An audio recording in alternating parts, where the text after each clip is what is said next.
오늘 창세기 33장 17절부터 20절까지 말씀을 통해서 영적 긴장을 놓지 말라 또는 영적 긴장을 풀지 말라, 이런 제목으로 말씀을 증거하겠습니다.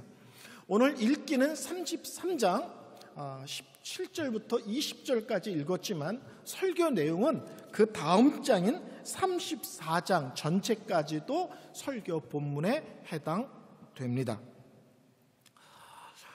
우리의 어리석음 중에 하나가 있는데 그것은 뭐냐면 절박한 문제가 다 하나님의 은혜 가운데 잘 해결되고 나면 놀랍게도 나도 모르게 영적 긴장이 풀려버린다는 거예요.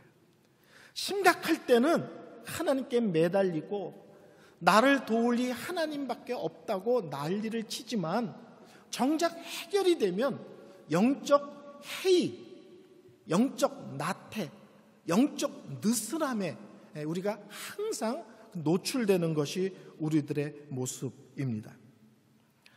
야곱이 외삼촌 라반의 집을 도망하듯이 빠져나왔을 때 라반이 추격을 했죠. 가만 놔두지 않을 거야. 이 녀석 좀 혼 좀 내줘야 되겠어. 근데 하나님께서 강권적으로 외삼촌 라반을 막으시죠. 네가 힘이 있어서 네 조카를 해할 수 있지만 그러나 그 사람 몸에 손대지 마라. 잘했냐 못했냐 너는 그것을 따지지 말아라 하면서 외삼촌 라반의 손으로부터 하나님께서 야곱을 지키시며 보호해 주십니다. 그 다음에는 형 에서의 복수 문제에 직면했습니다. 근데 놀랍게도 겁이 잔뜩 들어서 형님이 나타났을 때 무려 7번을 절을 하면서 형님께 다가가는데 놀랍게도 형님은 달려와서 끌어안고 입을 맞추고 울면서 지난 모든 것들을 용서하는, 화해하는 그런 놀라운 그 형의 모습으로 변해 있는 것을 보게 됩니다. 우리 하나님이 또 형의 그 독한 마음, 무서운 마음, 복수심도 다 그동안 가라앉히고 변화시키셨다는 사실을 알게 됩니다. 그 다음에 야곱은 형 에서가 자 우리 가자 그랬더니 뭐라고 얘기하냐면 형님 우리가 먼 길을 왔기 때문에 가족도 지치고 짐승도 다 지켰습니다. 그래서 우리가 형님을 따라가기보다는 그냥 여기 수컷에서 우리가 좀 머물다가 좀 쉬었다 가겠습니다. 그러고는 형님을 먼저 보내고 자기네들은 숫곳에 머뭅니다. 그 이야기까지 보면 지친 짐승과 가족들을 위해서 잠시 쉬었다 가나 보다라는 생각이 들기 쉬운데 오늘 본문 17절을 보면 이렇게 나옵니다. 자기를 위하여 집을 짓고 가축을 위하여 우릿간을 지었으므로 집도 짓고 짐승들을 위해서 우리도 지었대요. 그럼 누가 봐도 이것은 잠시 지쳤기 때문에 쉬어가는 게 아니라 거기에 머물기로 작정한 것을 우리는 알 수 있습니다. 흔히 말하는 대로 주저앉아 버린 겁니다. 몇 년을 거기 있었는지 정확하지는 않지만 숫곳에서 몇 년을 지난 뒤에 그 다음에 세겜이란 땅으로 옮겨갑니다. 그리고 거기에서 그 지역 유지로부터 땅을 삽니다. 또 뭐해요? 주저앉겠다는 거죠. 잠시면 땅을 살 필요가 없잖아요. 그래서 또 세겜에서 땅을 사서 주저앉습니다. 그래서 숫곳에서 주저앉았다가 세겜으로 옮겨서 또 주저앉는데 이 기간은 추산이 됩니다. 왜냐하면 디나의 나이, 그 다음에 그 요셉 있죠? 요셉의 나이를 추산하면 약 10년 정도 숫곳과 세겜 합쳐서 10년 정도 여기에 머물러 있었다는 사실을 알 수 있습니다. 우리가 읽은 것은 형하고 헤어졌다, 그 다음에 숫곳에 머물렀다, 그 다음에 세겜에 머물렀다, 그리고 34장으로 넘어가니까 잠깐 얘기인 것 같지만 실제로는 그 잠깐 같은 짧은 성경 구절 속에 10년이라는 세월이 흐른 것입니다. 근데 이 10년의 세월은 간단한 문제가 아니었다는 거예요. 왜냐하면 하나님께서 야곱에게 명령하신 것이 있고 또 야곱은 하나님께 자기 입으로 서원한 내용이 있습니다. 근데 숫꽃과 세겜에 머물럼으로써 그들에게 문제는 뭐냐? 하나님의 명령과 자기 입으로 한 하나님께 드린 서원을 깡그리째, 쉽게 말하면 무시했다고 그래야 되나요? 뒤로 한 채 10년이라는 세월을 보내고 있었던 것입니다. 창세기 31장에 그 삼촌 라반의 집에 있을 때 하나님께서 야곱에게 꿈에 나타나서 말씀하십니다. 31장 11절에서 13절 말씀이에요. 꿈에 하나님의 사자가 내게 말씀하시기를, 그러면서 뭐라고 말씀하냐면 13절 쪽에 가면 나는 베델의 하나님이라. 굳이 우리 하나님이 나는 아브라함의 하나님 이렇게 할 수도 있고, 그동안 너를 지킨 너와 함께한 하나님 이렇게 할 수도 있는데, 굳이 베델의 하나님이라고 자기를 표현하시면서 내가 거기서 베델에서 기둥에 기름을 붓고 거기서 내게 서원하였으니 지금 일어나 그것을 떠나서 내 출생지로 돌아가라, 이렇게 말씀하세요. 꿈에 나타나서 너는 이제 하나님을 떠나서 고향으로 돌아가라. 근데 단순하게 고향으로 돌아가라가 아니라 나는 베델의 하나님이다. 너 베델에서 돌을 쌓고 하나님께 서원하고 한 거 다 알고 있지? 고향으로 돌아가. 이 얘기 뭐예요? 네가 서원한 그 장소로 돌아가야 된다는 말씀을 포함하고 있는 거죠. 그래서 의도적으로 베델의 하나님, 의도적으로 야곱이 서원한 내용을 말씀하시면서 고향으로 돌아가라고 하십니다. 자, 그런가 하면 야곱이 형님과 아버지를 속이고 도망자 신세를 막 시작할 때 베델에서 하나님의 놀라움을 체험하고 야곱이 자기 입으로 하나님께 서원한 내용도 기억하시죠. 야곱이 서원하여 이르되 하나님이 나와 함께 계셔서 내가 가는 이 길에 나를 지키시고 먹을 떡과 입을 옷을 주시어 내가 평안히 아버지 집으로 돌아가게 하시오면 하나님께서 나의 하나님이 되실 것이요 내가 기둥으로 세운 이 돌이 하나님의 집이 될 것이요 하나님께서 내게 주신 모든 것에서 10분의 1을 내가 반드시 하나님께 드리겠나이다 하였더라.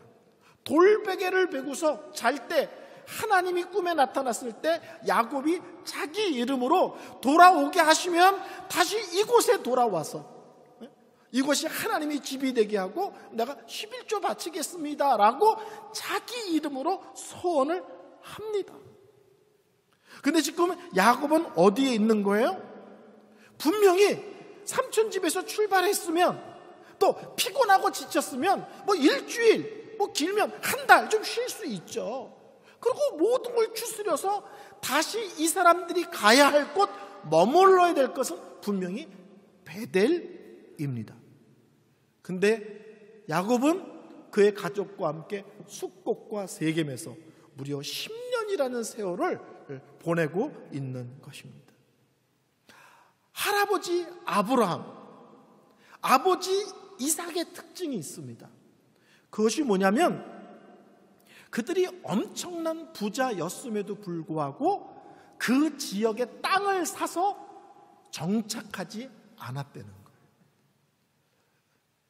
여러분이 성경을 보면 아브라함의 삶 속에서 대표적으로 그 아브라함에 대한 표현을 쓸 때 아브라함은 영원한 본향, 천국이 있다는 것을 믿었기 때문에 이 땅에서 어마어마한 부자였는데도 불구하고 한 곳에 정착하여 뿌리 내리지 않고 의도적으로 나그네 의식을 갖고 나그네 인생을 살았다는 거예요.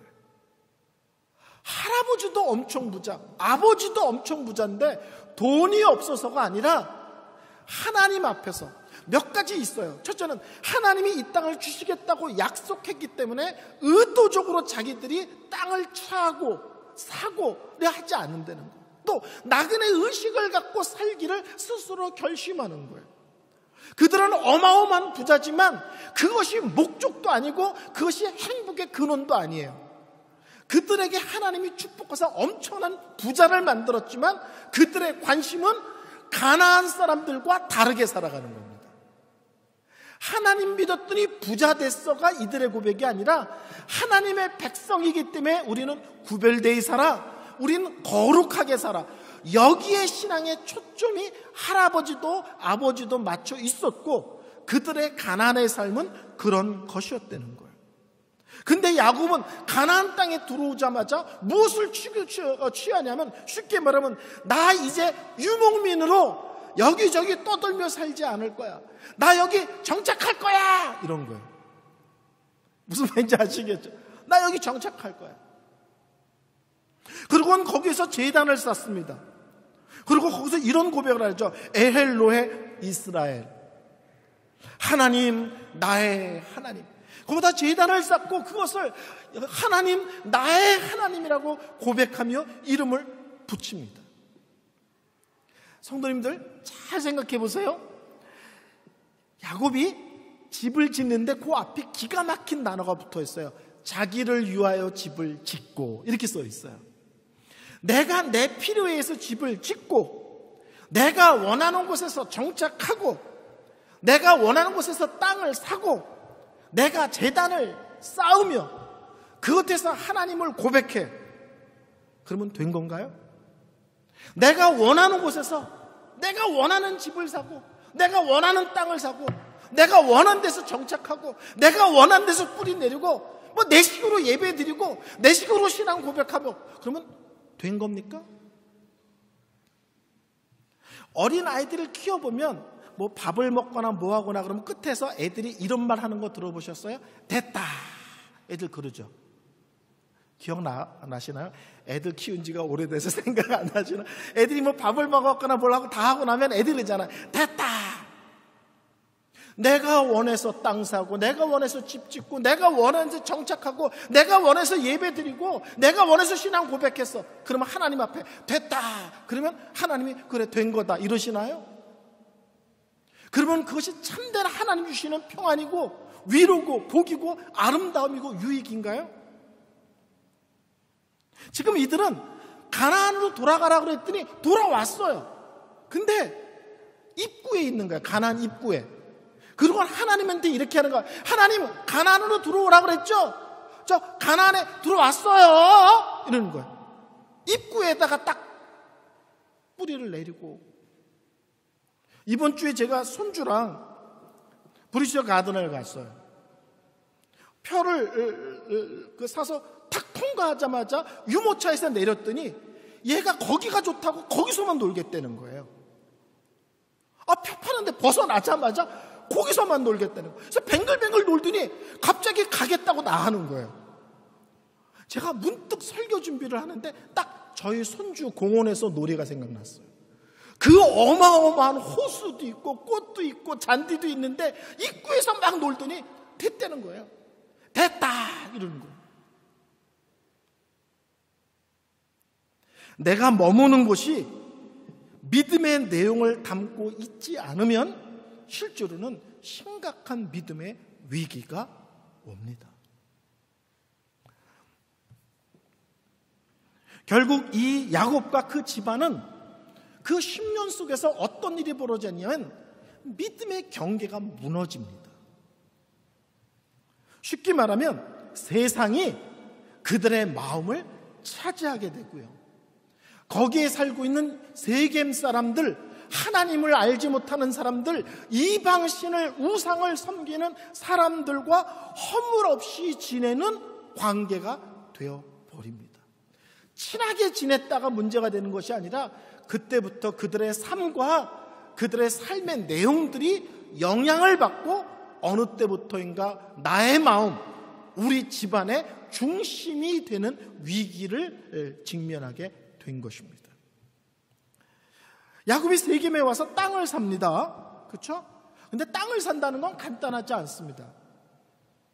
여러분, 어떤 사람이 외지 사람이 가서 나 땅 사야지 그러고 덜컥 땅 주지 않죠. 거기서 눌러 앉아서 그들과 충분한 관계가 형성되고 서로가 주고받을 수 있는 그 어떤 것들이 됐을 때 그들이 땅을 사도록 허락하고 땅을 양보하는 거예요. 그러니까 땅을 샀다는 것은 야곱이 세겜 사람과 아주 밀접한 친근한 관계가 이미 형성되어 있었기 때문에 가능한 거라는 겁니다.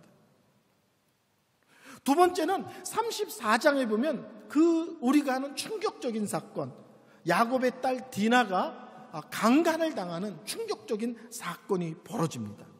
거기 1절 보면 이렇게 시작하죠. 레아가 야곱에게 낳은 딸 디나가 있는데 그 땅에 딸들을 보러 나갔다. 세겜 땅에 딸들을 구경하러 나갔다. 이렇게 되니까 우리말은 어떤 느낌이 드냐면 디나가 그 동네를 구경하러 나갔나 보다, 이렇게 생각하기 쉬워요. 근데 그 땅의 딸들을 구경 나갔다는 말은 어떻게 해석이 되냐면 그 땅의 딸들을 만나러 나갔다, 우리식으로 하면 교제하러 나갔다, 놀러 나갔다는 의미예요. 그러니까 뭐예요? 딸도 벌써 그 동네 하나님을 알지 못하는 우상숭배에 찌든 사람들과 친하게 지내는 관계가 이미 딸들 속에서도, 딸에게도 형성돼 있다는 사실을 알게 됩니다. 추장에게 겁탕을 당해서 심각한 문제가 발생하죠. 그때 그 추장이 자기 아버지 하몬에게 나 이 여자 너무 사랑한다, 그래서 결혼할 수 있도록 좀 추진해 다오. 그때 이 세겜이라는 그 아들의 아버지 하몰이 야곱에게 와서 뭐라고 얘기하냐면 우리 통혼을 하자, 이렇게 얘기를 해요. 통혼이라는 말은 뭐냐면 우리 딸을 너희들 자식들에게 주고 너희 자식들을 우리 아들에게 줘서 우리가 그냥 한 가족이 돼버리자, 이 얘기예요. 이 사람들이 이 정도로 얘기할 수 있는 것은 우리 아들이 디나를 너무 사랑하기 때문에 수습하려는 차원이 아니라 이 둘 사이가 그 정도 얘기를 해도 문제가 되지 않을 정도로 친숙이 있다는 거예요. 문제를 수습하러 남자 쪽 아버지가 와서 사과를 하고 우리 아들이 잘못했는데 용서해달라고 그러고 이왕 이렇게 된 거 그냥 결혼시킵시다, 뭐 이렇게 수습이 되는 게 정상이잖아요. 근데 단계를 확 넘어가는 거예요. 너희 집안의 여자들 다 우리 아들한테 주고 우리 집안의 여자들은 다 너희 아들, 해서 서로 그냥 한 식구로 그냥 지내버립시다.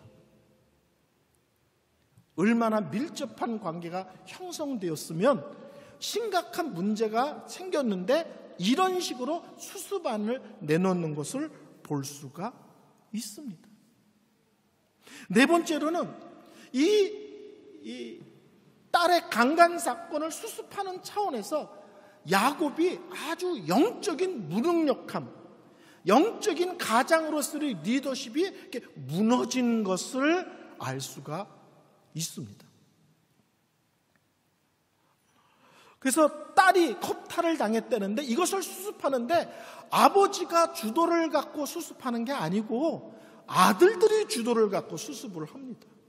근데 그 수습이 기가 막힙니다. 뭐라고 얘기하냐면 우리는 하나님을 섬기는 백성들이기 때문에 할례를 받지 않은 사람하고는 혼인을 안 한다. 그러니까 너희와 우리가 한 가족이 되려면 너희와 관계된 모든 남자가 할례를 받아라. 그러면 우리가 그때부터 너희들과 함께 결혼하여 한 가족을 이루자, 이런 얘기를 합니다. 이게 무서운 얘기인 것은 할례는 하나님을 믿는 사람들이 내가 하나님의 백성, 하나님의 자녀, 정확히 말하면 언약 백성인 증거를 몸에 흔적으로 갖고 있는 거예요. 엄청난 영광스러운 것이고 복된 겁니다. 근데 야곱의 아들들은 이 할례를 어디다 쓰냐면 그 세겜 부족 사람들을 다 죽이는데 거짓말을 하는 것으로 쓴다는 거예요. 하나님이 허락한 믿음의 복됨과 영광스러움의 증거를 자기 동생 복수하는데 그 할례라는 것을 사용합니다. 이 사람들이 그게 또 진심인 줄 알고 지네끼리, 옛날에는 성문에서 의논한다 그러거든요. 유지들이 주로 성문에 모여서 의논합니다. 그랬더니 이 사람들이 그거 좋은 거다, 우리 다 할례를 받고 저 집안과 한 가족이 돼서 가족도 되고 재산도 그냥 다 섞고 다 해버리자. 그래서 이 사람들이 몽땅 할례를 받습니다. 근데 한 3일이 지나니까 이 사람들이 통증 때문에 남자들이 움직이지를 못하는 거예요. 그때 디나의 오빠 2명이 있죠. 시몬과 레위가 칼을 들고 가서 그 부족의 남자들을 전체를 몰살합니다. 그리고 나머지 형제들이 뒤따라 들어가서 그 부족의 모든 재산을 다 이렇게 뺏어오는 엄청난 사건이 벌어집니다. 딸이 부끄러움을 당했는데 수습을 하는데 아버지는 전혀 가장으로서의 영적 리더십을 발휘하지 못하고 아들들이 사고를 쳐서 할례를 갖고 거짓말을 하고 그 부족 남자들을 다 죽이고 그 사람들의 재산을 뺏어오는 엄청난 일들이 발생합니다. 이 34장 끝부분에 보면 이런 얘기를 합니다. 그래서 어떻게 되느냐? 그 주위에 다른 부족들이 가만히 있겠느냐? 들고 일어나서 우리 전체 가족을 다 죽이려고 달려들 거다. 큰일 났다. 이러면서 34장이 끝납니다. 34장 30절에 보면 야곱이 시몬과 레위에게 이르되 너희가 내게 화를 끼쳐 나로 하여금 이 땅의 주민 곧 가나안 족속과 브리스 족속에게 악취를 내게 하였도다. 나는 수가 적은즉 그들이 모여 나를 치고 나를 죽이리니 그러면 내가 내 집에 나와 내 집이 멸망하리라. 너희가 이 부족의 남자들을 다 죽이고 그들의 재산을 빼앗았는데 주위에 있는 가나안은 7족속이 있거든요. 근데 가나안의 다른 족속들이 그걸 그냥 보고 내버려 두겠느냐. 특별히 가나안 족속과 브리스 족속이 들고 일어나면 우리는 몇 명, 식구가 몇 명 안 되는데 우리 가족 전체가 몰살당한 일이 생겼구나. 그래서 여기까지 보면 이 가족 전체가 죽음의 위기까지 떨어지고 아버지는 아버지로서의 역할을 전혀 못하는 영적 무능력 상태에 빠진 것을 알 수가 있습니다. 여러분이 34장을 읽어보세요. 가장 충격적인 건 뭐냐면 이 엄청난 문제가 터지고 수습하는 모든 과정 속에서 한 번도 이 가정이 하나님에 대한 언급이 없습니다. 하나님께 물어보지도 않고 억울한 일 당하면 하나님 억울합니다 하소연도 없고 오직 아들들이 아버지를 제쳐놓고 온갖 불법과 부끄러움으로 난리를 치는 얘기로 가득 덮여 있습니다. 한 가정이 많은 은혜를 체험하고 여기까지 왔습니다. 가나안 입구까지 들어왔습니다. 그때부터 그들은 너무 가진 게 많아. 너무 누릴 게 많아. 그래서 약속한 곳, 하나님께서 명령하신 곳, 명령도 마음에 두지 않고 자기 힘으로 서원하며 고백했던 것도 마음에 두지 않고 자기 멋대로 아무데나 머물므로써 이 가정이 10년이라는 세월 속에 하나씩 영적으로 다 무너지는 것을 보게 됩니다. 그리고 어떻게 끝나요? 양쪽 주위에 있는 부족들이 들고 일어나니 이제 우리 다 죽게 됐구나. 이렇게 끝나버리는 거예요. 성도 여러분, 우리의 삶은 잘 사는 것도 좋습니다. 멋있게 사는 것도 좋습니다. 많이 가지는 것도 좋습니다. 근데 그 모든 것이 하나님과 믿음이라는 그 중심이 흔들려서는 안 됩니다.